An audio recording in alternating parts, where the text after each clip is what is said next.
Chapter 17, Speaking in Tongues. As life proceeded to get more and more interesting, I found that a lot of the old gifts of the Spirit that I had read about in the New Testament were still being exercised by people that manifested enough faith to make them happen. This was one of the things that had really puzzled me and seemed frustrating when I was in search for the greater light I knew was out there at the start of my spiritual awakening. Of all the gifts as described by Paul the Apostle, the least of these is the gift of tongues. It has always intrigued me, even as a young boy, when I first heard my grandmother say that she had witnessed the speaking in tongues many times as a young girl in church. She said that in a testimony meeting, one person would get up and speak in a language that was not immediately understood by the congregation. Then another person would stand and give the interpretation of the speaker. These things were done as a witness of the Spirit and felt by all that were there in the meeting. Why these things dwindled out of existence in our modern day meeting is an area I don't want to speculate on. But I found it uplifting to hear my great grandmother talk about it because she always did it with such reverence. One time, while I was at a small meeting in central Utah, a man said that he had been given the gift of tongues and could speak in tongues whenever directed by the Spirit.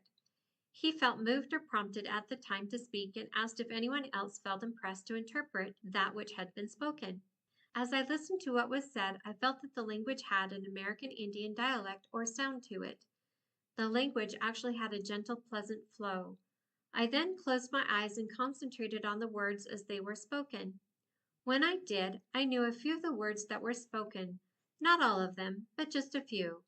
At first I was afraid to speak up and say that I could understand some of the words, but finally, when no one else could understand the words, I spoke up and said I could understand part of them. I felt a bit ashamed that I had not gotten the whole message. I knew that the reason for not getting it all was that I had not concentrated well enough. There were too many distractions, and my fear was the biggest distraction. After the meeting, I felt determined to learn to concentrate better and not let this happen again. It was only a few weeks later when I saw this same man speak in tongues again, and I felt that old familiar burning in my heart that let me know that it was time to step out in faith and speak an interpretation when the words came. A beautiful message was spoken from our Father in heaven, and they that were there marveled at the power of the Spirit.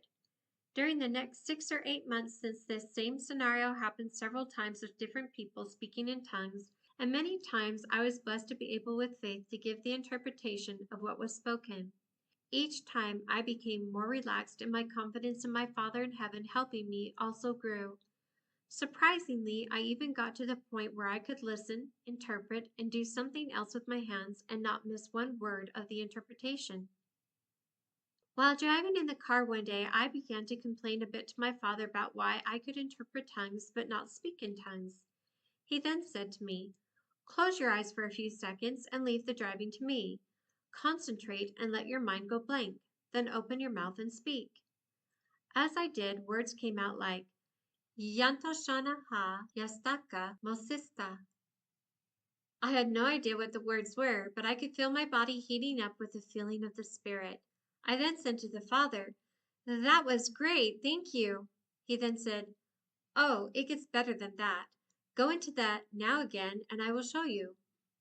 As I did, similar words came out, only they had a beat or a rhythm to them.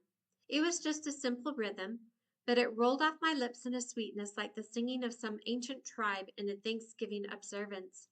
As I basked in the beauty of what was happening, I heard my father's voice again. He repeated the same words again. "Oh, it gets better than that. Go into the now again and I will show you." As I did this for the third time, I heard the same words come out of my mouth, only this time they were being spoken or rather sung to an old familiar tune I had learned in church. So great was the impact on me this third time that tears began to roll down my face. Were it not for the break in the concentration so that I could go back to driving, I think I would have separated myself from this plane of existence. What that means or how it happens I cannot say, but this much is sure. My body was buzzing at a rate I had not felt since standing in the blue light of the love of Jesus. As if this was not enough, my father then showed me that every song written with pure intent has many verses in many languages. He showed me that if I just concentrated and displayed unshaken faith with a mind single to his glory, that I could sing in tongues and then receive the interpretation also being sung. I was shocked to discover that the interpretation being sung would rhyme like the original did, only with completely different words and meaning. No longer after I had had this experience, I was asked to share the spiritual experience that I had gone through at a class or cottage meeting with a group of about 25 people. It was a delightful gathering of God-loving souls, and I enjoyed their kindness and spirit as we talked together for about an hour and a half. Just as I was about to leave, one of the ladies who attended this meeting said that she had heard that I could sing and interpret in tongues and wondered if I felt it would be possible or appropriate to do so now.